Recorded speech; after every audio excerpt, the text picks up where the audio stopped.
medizinische Hilfe erforderlich. Halte die Augen offen. Vielleicht ist es ja nichts, aber könnte ja sein. Und das soll helfen, Earl? Tut es nämlich nicht. Halt dein scheiß Maul, bevor ich es dir stopfe. Alle beide Klappe jetzt.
Was geht ab, Agents? Ich bin's wieder einmal, euer Goken. Willkommen zu einem weiteren Division 2 Video. Dieses Mal handelt es sich um ein sehr funktionales Sniper-Bild. Ähnlich wie das, was ich euch bereits in einem vorherigen Video gezeigt habe. Wenn man Scharfschützengewehre spielt, dann setzt man für gewöhnlich auf Kopfschussschaden. Kann man machen, ist nicht verkehrt, habe ich lange Zeit selbst so gemacht. Ist allerdings eine situationsbedingte Sache, muss man dazu sagen. Mit diesem Sniper-Bild tun wir das nämlich nicht. Wir setzen hier voll und ganz auf kritische Trefferchance und kritischen Trefferschaden. Wieso wir das tun und welche Vorteile das hat, das erfahrt ihr jetzt. Selbstverständlich spielen wir dieses Bild mit der Präzisionsschützen-Spezialisierung. Achtet hier darauf, dass ihr Scharfschützengewehr und Gewehr voll ausgeskillt habt, denn beim Gewehr bekommen wir auch das Digitalvisier, eine Zielvorrichtung mit 45% Kopfschussschaden. Zudem erhalten wir die Blendgranate. Wir bekommen 15% Kopfschussschaden nochmal obendrauf durch die Spezialisierung. Wir haben 15% höhere Waffenstabilität, einen verringerten Rückstoß und somit auch eine schnellere Wiedererfassung von Zielen. Und das Reparaturkit repariert 100% bei Benutzung, entfernt aber auch alle Statuseffekte. Zudem haben alle Gruppenmitglieder, die sich näher am Gegner befinden als wir selbst, 10% zusätzlichen Kopfschussschaden. Nach 20 Sekunden in Deckung beginnen sie alle 10 Sekunden 5 Scharfschützengewehr und 5 Gewehrmunition zu erzeugen. Und in Deckung erhalten sie zusätzliche Rüstung. Unsere Gegenstände sehen folgendermaßen aus. Wir haben ein Teil von Grupo, ein Teil Providence, ein Teil Cesca, ein Teil Eraldi, die benannte Walker Harris und Co. Brust Serienmörder und die benannten Overlord Knieschoner Gebet des Fuchses. Auf all unseren Gegenständen haben wir Waffenschaden, kritischen Trefferschaden und kritische Trefferchance. Die Gruppo-Maske gibt uns zusätzlich nochmal 15% Schaden durch kritische Treffer und hier haben wir im Mod-Slot auch wieder Schaden durch kritische Treffer. Der Providence Rucksack ist der einzige Gegenstand, der uns Kopfschussschaden gibt. Im 1er Bonus sind das hier 15%. Hier haben wir auch Waffenschaden, kritische Trefferchance und kritischen Trefferschaden. Als Mod auch wieder kritischen Trefferschaden. Auf dem Rucksack haben wir das Talent Wachsamkeit, erhöht den gesamten Waffenschaden um 25%. Nimmt man Schaden, wird diese Stärkung 4 Sekunden lang deaktiviert. Die Hände sind von Cesca, sie gewähren nochmal 10% Chance auf kritische Treffer. Hier haben wir Waffenschaden, kritischen Trefferschaden und kritische Trefferchance. Das Holster ist von Eraldi. Es gibt uns 10% Scharfschützengewehrschaden, auch wieder Waffenschaden, kritischen Trefferschaden und kritische Trefferchance. Die Knieschoner sind die benannten Overlord Knieschoner Gebet des Fuchses. Hier bekommen wir für unsere Zweitwaffe nochmal 10% Schaden, denn unsere Zweitwaffe ist eine M1A Classic. Wir haben Waffenschaden, 8% Schaden gegen ungedeckte Ziele, weil wir hier die benannten Knieschoner haben. Und 12% Schaden durch kritische Treffer nochmal zusätzlich. Die Brust ist die benannte Walker Harris Co. Brust, Serienmörder. Durch Walker Harris Co. bekommen wir 5% Waffenschaden dazu. Hier haben wir auch wieder Waffenschaden als Kernattribut, Schaden durch kritische Treffer und kritische Trefferchance und als Mod auch wieder kritischen Trefferschaden.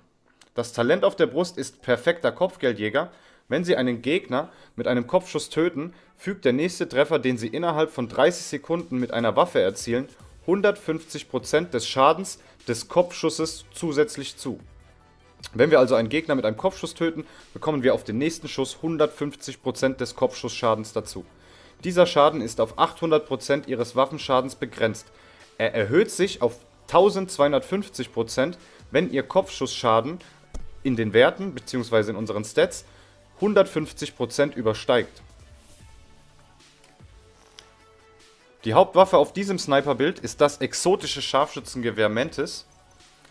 Sie hat 7 Patronen im Magazin und 60 Schuss pro Minute. Als Mods haben wir einmal 40% Kopfschussschaden auf dem Visier, wir haben 10% Stabilität an der Unterlaufschiene und 5% Chance auf kritische Treffer als Schalldämpfer. Das Magazin gibt uns nochmal zusätzlich 10% Nachladetempo. Die Mantis hat das Talent direkte Sicht. Die Zoomansicht gewährt zusätzliche Informationen zu Gegnern, von denen sie nicht anvisiert werden. Woran man erkennt, ob ein Gegner auf uns fokussiert ist oder nicht, das habe ich euch anhand eines kleinen Bildes dargestellt.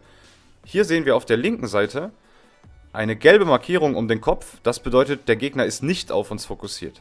Auf der rechten Seite sehen wir eine rote Markierung um den Kopf, das bedeutet, der Gegner zielt auf uns und ist auf uns fokussiert. Sollte der Gegner nicht auf uns fokussiert sein, so wie es auf der linken Seite dargestellt ist, machen wir 50% erhöhten Kopfschussschaden bzw. 50% mehr Schaden auf Schwachpunkte. Kopfschusskills setzen den Cooldown der Köderfertigkeit zurück. Ist der Köder gerade aktiv, wird dieser Bonus erst wirksam, wenn er sich das nächste Mal im Cooldown befindet. Das heißt, solange wir Kopfschusskills erzielen, können wir unseren Köder beliebig oft einsetzen. Was auch dazu führt, dass der Feind sich auf den Köder fokussiert und nicht auf uns und wir somit automatisch 50% mehr Kopfschussschaden und mehr Schaden auf Schwachpunkte haben bei den Feinden. Unsere Zweitwaffe ist eine M1A Classic. Sie hat Gewehrschaden, Schaden durch kritische Treffer und Schaden gegen ungedeckte Ziele drauf. Ihr solltet immer darauf achten, dass eure Waffen, wenn möglich, Schaden gegen ungedeckte Ziele haben. Das Talent ist Gewehrschütze. Kopfschüsse verleihen einen gestapelten Bonus von 10% Waffenschaden für 5 Sekunden.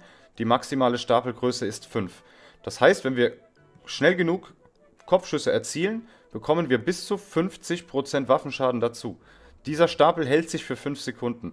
Sollten wir in diesen 5 Sekunden einen weiteren Kopfschuss erzielen, werden diese 5 Sekunden wieder zurückgesetzt. Auf der M1A Classic haben wir einmal das Digitalvisier, das wir durch die Präzisionsschützen-Spezialisierung bekommen.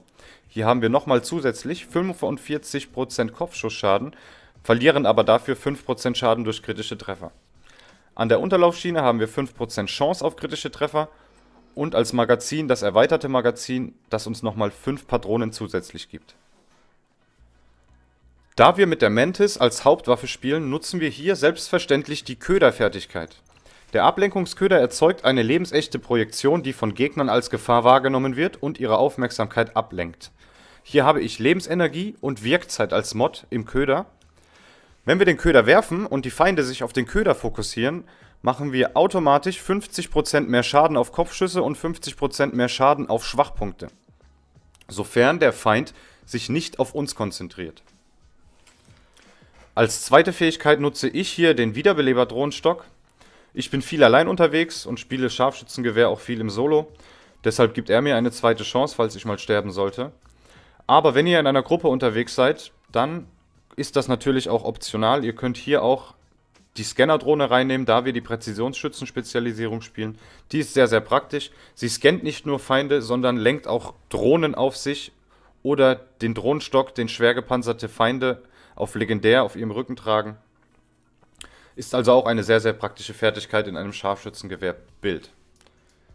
Die Werte sehen folgendermaßen aus. Wir haben 830.000 Waffenschaden mit unserer Mantis, 55% Chance auf kritische Treffer, 168% Schaden durch kritische Treffer und 201% Kopfschussschaden. Klar könnten wir den Kopfschussschaden jetzt hier auch in die Höhe treiben, das ist allerdings nicht unsere Absicht. Wir haben es in legendären Missionen bzw. generell oftmals mit Gegnern zu tun, die einen Helm tragen. Und da unser Kopfschussschaden auf die Rüstung des Helmes nicht wirkt, sondern nur unser Schaden durch kritische Treffer, haben wir hier den kritischen Trefferschaden so hoch wie möglich getrieben, damit wir auch diesen gepanzerten Gegnern mit einem Schuss den Helm vom Kopf schießen können. Deshalb haben wir uns hier in diesem Bild voll auf Crit-Chance und Crit-Schaden fokussiert. Da wir 201% Kopfschussschaden haben und das die 150% übersteigt, bekommen wir auch den starken Buff von unserem Talent auf der Brust. Wer möchte, kann natürlich auch statt einem kritischen Treffer-Schaden-Mod einen kritischen Treffer-Chance-Mod nutzen. Dann haben wir 60% Chance und 156% kritischen Trefferschaden. Ich belasse es allerdings so, weil es auch ganz gut funktioniert, da die Feuerrate unseres Scharfschützengewehrs nicht so hoch ist. Mit der M1A haben wir 55% Chance auf kritische Treffer und 180% Schaden durch kritische Treffer. Wir haben 155% Kopfschussschaden. Auch hier übersteigen wir die 150% Marke und bekommen selbst mit unserer M1A den starken Buff von unserem Talent Kopfgeldjäger. Diese Waffe reicht vollkommen aus, um auf Legendär auch Elite-Gegner mit einem Schuss zu töten, wenn man den Headhunter-Buff aufrecht erhält. Das einzige Item, das Kopfschussschaden hat, ist der Bonus von unserem Providence-Rucksack. Auf dem Schießstand möchte ich euch noch einmal ganz kurz demonstrieren, wie stark die M1A Classic in Verbindung mit dem Talent perfekter Kopfgeldjäger sein kann. Wir holen uns zunächst einmal den vollen Buff. Perfekter Kopfgeldjäger, das tun wir, indem wir Kopfschuss-Kills erzielen. Unten an der Buffleiste sehen wir jetzt, unser Headhunter ist voll. Und jetzt töten wir auch jeden Gegner mit einem Schuss.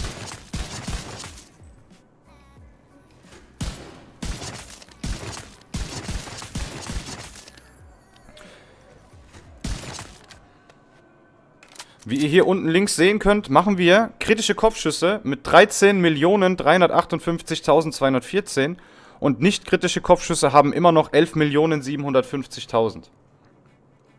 Das ist ein sehr, sehr hoher Schaden für eine Waffe mit so einer Feuerrate und 15 Schuss im Magazin. Ich nutze die M1A auch bevorzugt gegen mechanische Gegner, das heißt gegen Kampfhunde oder gegen kleine Roboter. Denn da ist sie auch viel, viel wertvoller als die Mantis, aufgrund ihrer Feuerrate und ihres hohen Schaden. Hier möchte ich euch noch einmal ganz kurz zeigen, dass wir, obwohl wir nicht ein einziges Mal Kopfschussschaden als Attribut nutzen, wir fast genau den gleichen bzw. identischen Schaden machen, wie mit einem Mantis-Bild, das sich auf Kopfschussschaden fokussiert. Ich hole mir jetzt einmal den Headhunter-Buff. So, und dann seht ihr, wir machen, obwohl wir nur kritische Trefferchance und kritischen Trefferschaden haben, 21.167.614 und das geht sogar noch höher.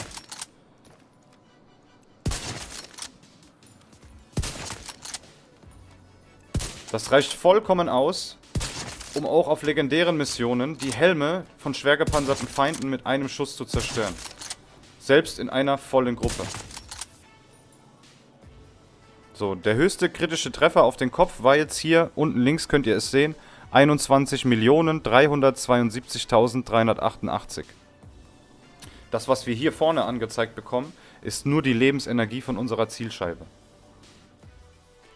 Das war's auch schon wieder von mir, liebe Agents. Ich hoffe, euch hat dieses Video gefallen. Falls ihr Interesse habt an weiteren Sniper-Builds für Division 2, ich habe einen Link in der Beschreibung, der euch zu verschiedenen Varianten führt, die sich auch viel mehr auf Kopfschussschaden fokussieren. Dieses Bild hat die Absicht, die Helme von schwer gepanzerten Gegnern in heroischen und legendären Missionen mit einem Schuss zu zerstören. Deshalb fokussieren wir uns hier voll und ganz auf kritische Trefferchance und kritischen Trefferschaden. Wenn euch dieses Video gefallen hat, dann dürft ihr mir gerne einen Daumen hoch hinterlassen. Und am besten wäre es natürlich, ihr abonniert den Kanal für weitere Division 2 Build Guides. Ich bin raus, wünsche euch noch einen schönen Tag, bleibt gesund und bis zum nächsten Mal.